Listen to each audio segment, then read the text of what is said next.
Fatty liver കണ്ടുപിടിച്ച് കഴിഞ്ഞാൽ പേഷ്യൻസിന് ഉണ്ടാകുന്ന വളരെ ഒരു വലിയ കൺസേൺ ആണ്. മരുന്ന് കഴിക്കേണ്ടതായിട്ടുണ്ടോ, എപ്പോൾ ഞാൻ കഴിക്കണം, എപ്പോൾ ശ്രദ്ധിക്കാൻ തുടങ്ങണം, ഭക്ഷണത്തിൽ എന്തൊക്കെയാണ് ശ്രദ്ധിക്കേണ്ടത് എന്നുള്ളത്.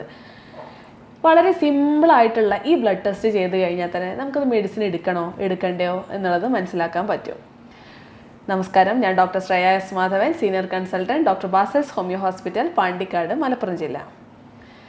ഞാൻ ഇന്ന് പറയാൻ പോകുന്നത് നമുക്ക് ഫാറ്റി ലിവറിൻ്റെ റിപ്പോർട്ടുമായിട്ട് വരുന്ന സമയത്ത് പേഷ്യൻസിന് ഉണ്ടാകുന്ന കൺസേൺ ആണ് മെഡിസിൻ എടുക്കണോ എടുക്കണ്ടയോ എന്നുള്ളത്.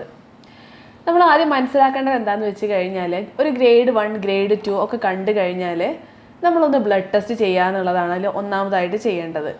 അതിൽ ചെയ്യേണ്ട ബ്ലഡ് ടെസ്റ്റ് എന്താണെന്ന് വെച്ച് കഴിഞ്ഞാൽ ലിവർ ഫങ്ഷൻ ടെസ്റ്റാണ്. അതെങ്ങനെയാണെന്ന് വെച്ച് കഴിഞ്ഞാൽ അതിൽ SGOT SGPT എന്നതിൻ്റെ അളവ് കൂടുതലായിട്ട് കിടക്കുന്നുണ്ട് എന്നുണ്ടെങ്കിൽ നിങ്ങളൊന്ന് മെഡിസിൻസ് സ്റ്റാർട്ട് ചെയ്യുന്നതായിരിക്കും നല്ലത്.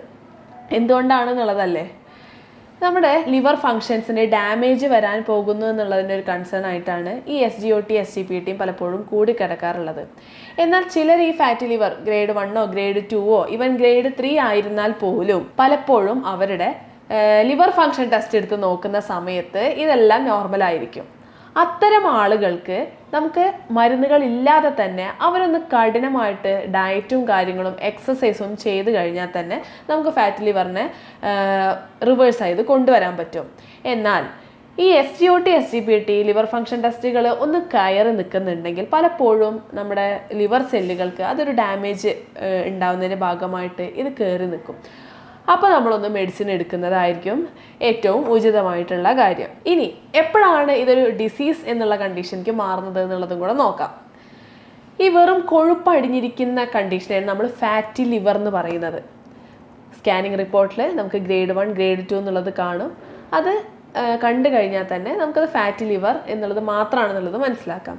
ഞാൻ നേരത്തെ പറഞ്ഞ ലിവർ ഫങ്ഷൻ ടെസ്റ്റ് കൂടെ എടുത്ത് നോക്കിയിട്ട് അതിൽ പ്രോബ്ലം കണ്ടു കഴിഞ്ഞാലാണ് ഇത് ഫാറ്റി ലിവർ ഡിസീസ് അല്ലെങ്കിൽ ഫാറ്റി ലിവർ രോഗമായിട്ട് ഇത് മാറുന്നുണ്ടായിരിക്കാം. നമ്മൾ രോഗമായി കഴിഞ്ഞാൽ എന്ത് തന്നെയാണെന്നുണ്ടെങ്കിലും അതിന് മെഡിസിൻ എടുക്കുന്നത് തന്നെയായിരിക്കും ഉചിതം. അതുപോലെ ഇത്തരത്തിൽ ഫാറ്റി ലിവർ വന്നു കഴിഞ്ഞാൽ നമുക്ക് ഭക്ഷണത്തിൽ എന്തൊക്കെ ശ്രദ്ധിക്കാൻ പറ്റും, അതുപോലെ തന്നെ നമ്മുടെ കോമൺ ആയിട്ട് അവൈലബിൾ ആയിട്ടുള്ള ഒരു കിടിലൻ ഫുഡ് ഐറ്റം, ഫാറ്റി ലിവറിന് വേണ്ടിയിട്ട് നല്ല ബെസ്റ്റ് ആയിട്ടുള്ള ഒരു ഫുഡ് ഐറ്റം കൂടെ നിങ്ങൾക്ക് പറഞ്ഞു തരാം. അതിൻ്റെ കൂടെ തന്നെ ചിലർ പേഷ്യൻസ് ചോദിക്കാറുണ്ട് കാപ്പി കുടിക്കാൻ പറ്റുമോ എന്നുള്ളത്. അതുപോലെ കുറച്ച് ടീസും ഞാൻ നിങ്ങൾക്ക് സജസ്റ്റ് ചെയ്ത് തരാം. ഒന്നാമതായിട്ട് ഉള്ള ടീ എന്ന് പറയുന്നത് ബട്ടർ ടീ ആണ്. നമ്മുടെ വീട്ടിൽ തന്നെ ഉണ്ടാക്കുന്ന വെണ്ണ കൊണ്ട് ഉണ്ടാക്കുന്ന ഒരു ടീ ആണിത്. അതെങ്ങനെയാണ് വേണ്ടതെന്ന് വെച്ച് കഴിഞ്ഞാൽ, ഒരു ടീസ്പൂൺ ബട്ടർ എടുക്കുക, നല്ല ചൂടുവെള്ളം എടുക്കുക, നന്നായിട്ട് മിക്സ് ചെയ്യുക. ഇതിൽ സ്പൂൺ കൊണ്ട് ഇട്ടിട്ട് നന്നായിട്ട് മിക്സ് ചെയ്ത് കഴിഞ്ഞാൽ അതിൻ്റെ കളറ് ചേഞ്ച് ചെയ്തിട്ട് ഒരു പാൽ ചായ അല്ലെങ്കിൽ പാൽ കാപ്പിയുടെ കളർക്ക് ചേഞ്ച് ആവുന്നത് നിങ്ങൾക്ക് കാണാൻ സാധിക്കും. ഇങ്ങനെ നന്നായിട്ട് മിക്സ് ആയി കഴിഞ്ഞതിന് ശേഷം ഈ ടീ നിങ്ങൾക്ക് നോർമൽ ചായ കുടിക്കുന്ന രീതിയിൽ കുടിക്കുന്നത് കൊണ്ട് യാതൊരുവിധ കുഴപ്പമില്ല. അതുപോലെ മറ്റൊന്നാണ് ഡാൻഡിലിയോൺ ടീ എന്ന് പറയുന്നത്. ഇത് നമ്മുടെ ഇവിടെ കുറച്ച് അവൈലബിലിറ്റി കുറവാണ്. എന്നാൽ പുറം രാജ്യങ്ങളിലും ഒക്കെ ഇതിൻ്റെ പൗഡേഴ്സ്, ഇതൊരു പ്ലാന്റ് ബേസ്ഡ് പൗഡറാണ്. ഈ പൗഡർ നിങ്ങൾ ചായ രൂപത്തിൽ കുടിക്കുകയാണെന്നുണ്ടെങ്കിൽ നമുക്ക് ഫാറ്റി ലിവർ കുറയ്ക്കാൻ വേണ്ടിയിട്ട് സഹായിക്കും. മൂന്നാമതായിട്ടുള്ളതാണ് മിൽക്ക് തിസിൽ ടീ എന്ന് പറയുന്നത്. ഇതും ഒരു പ്ലാന്റ് ബേസ്ഡ് പൗഡറാണ്. ഒരു ചെടിയുടെ പൗഡർ ഫോം തന്നെയാണ്. ഇതും നമുക്ക് മാർക്കറ്റിൽ അവൈലബിൾ ആയിട്ടുള്ളതാണ്. ഇതും നിങ്ങൾക്ക് ചായ രൂപത്തിൽ കുടിക്കാൻ പറ്റും. പിന്നെ മറ്റൊരു ഡൗട്ട് എന്താണെന്ന് വെച്ച് കഴിഞ്ഞാൽ പലർക്കുള്ളതാണ് കാപ്പിയും എങ്ങനെയാണ് അത് എഫക്റ്റ് ചെയ്യുക എന്നുള്ളത്. കാപ്പിയിലുള്ള പല പ്രോപ്പർട്ടികളും നമ്മുടെ വെയിറ്റ് കുറയ്ക്കാനും ഫാറ്റ് കുറയ്ക്കാനും വേണ്ടിയിട്ട് ഹെൽപ്പ് ചെയ്യുന്നുണ്ട്. പക്ഷേ കാപ്പി കുടിക്കുന്ന സമയത്ത് നമ്മൾ മാക്സിമം മധുരം ഒഴിവാക്കുക, അല്ലെങ്കിൽ പരിപൂർണമായിട്ട് പഞ്ചസാരയോ അല്ലെങ്കിൽ മറ്റ് മധുരം കിട്ടാനുള്ള ഇൻഗ്രീഡിയൻസോ ഒഴിവാക്കുന്നത് തന്നെയാണ് നല്ലത്. ഇനി മറ്റൊരു ഡൗട്ടാണ് നട്ട്സ് കഴിക്കാൻ പാടുമോ എന്നുള്ളത്. നട്ട്സ് ഡേഞ്ചർ ആണോ, ഈ കൊഴുപ്പ് അടങ്ങിയിട്ട് ഉണ്ടാവുന്ന അസുഖമല്ലേ, അപ്പോൾ നട്ട്സിലൊക്കെ കൊഴുപ്പില്ലേ എന്നുള്ളത് പല പേഷ്യൻസും ചോദിക്കാറുണ്ട്. എന്നാൽ നമുക്ക് ഈ കൈപ്പിടിയിൽ ഒതുങ്ങുന്ന അത്ര നട്ട്സ് നിങ്ങൾക്ക് ഒരു നേരത്തെ മീലായിട്ട് അല്ലെങ്കിൽ ഒരു മിഡ് മീലായിട്ട് വൈകുന്നേരം ചായക്ക് സ്നാക്സിനൊക്കെ പകരമായിട്ട് നിങ്ങൾക്കിത് കഴിക്കാവുന്നതാണ്. ഇനി ഞാൻ പറയാൻ വന്ന ഒരു കിടിലൻ ഫുഡ് ഐറ്റത്തിനെ പറ്റിയിട്ടാണ്. നമുക്കെല്ലാവർക്കും ഇഷ്ടപ്പെട്ട അവിയലാണ് ആ ഫുഡ് ഐറ്റം.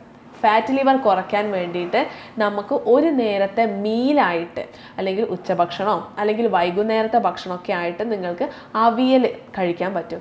ഇതിൽ അവിയൽ കഴിക്കുമ്പോൾ നിങ്ങൾ ശ്രദ്ധിക്കേണ്ടത് എന്താണെന്ന് വെച്ച് കഴിഞ്ഞാൽ പച്ചക്കറികളോട് കൂടെ തന്നെ നന്നായിട്ട് തേങ്ങ ആഡ് ചെയ്തിട്ട് കഴിക്കാൻ വേണ്ടിയിട്ട് ശ്രദ്ധിക്കുക. ഇതൊരു 30 ദിവസമൊക്കെ നിങ്ങൾ കണ്ടിന്യൂസ് ആയിട്ട് ഈ ഒരു മീൽ എടുക്കുകയാണെന്നുണ്ടെങ്കിൽ നമുക്ക് ഫാറ്റ് ലിവർ പരിപൂർണമായിട്ടും കുറയ്ക്കാൻ സാധിക്കും. ഞാൻ ഈ പറഞ്ഞ കാര്യങ്ങൾ നിങ്ങളൊന്ന് നോട്ട് ചെയ്ത് വെക്കുക.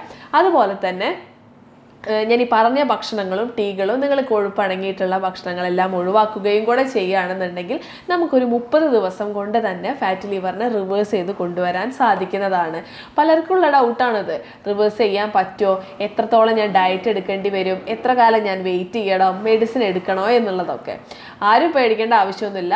നമ്മളൊരു പ്രോപ്പറായിട്ടുള്ള ഡയറ്റ് കാര്യങ്ങൾ, നിങ്ങളുടെ ലിവർ ഫങ്ഷൻ ടെസ്റ്റുകൾ നോക്കി അതുപോലെ തന്നെ ലിപ്പിഡ് പ്രൊഫൈൽ കൂടെ ചെക്ക് ചെയ്തിട്ട് അതുപോലെ സ്കാനിങ് റിപ്പോർട്ടും കൂടെ ചെക്ക് ചെയ്തിട്ട് നമുക്കിത് ഫൈൻഡ് ഔട്ട് ചെയ്തിട്ട് തന്നെ മനസ്സിലാക്കിയെടുക്കാൻ പറ്റുന്ന ഒന്നാണ്.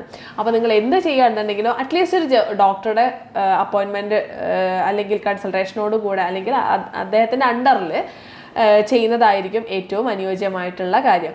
ഇതുമായി ബന്ധപ്പെട്ടിട്ട് നിങ്ങൾക്ക് എന്തെങ്കിലും ഡൗട്ടുകളോ അല്ലെങ്കിൽ കൺസൾട്ടേഷനോ അല്ലെങ്കിൽ മറ്റ് ആവശ്യങ്ങളോ ഉണ്ടെന്നുണ്ടെങ്കിൽ എൻ്റെ വാട്സപ്പ് നമ്പർ ഇവിടെ കൊടുക്കുന്നുണ്ട്. നിങ്ങൾക്ക് അതിൽ കോൺടാക്ട് ചെയ്യാവുന്നതാണ്. ഞാൻ doctor Shreya S Madhavan, senior consultant, doctor Basil's homoeo hospital, Pandikkad, Malappuram ജില്ല.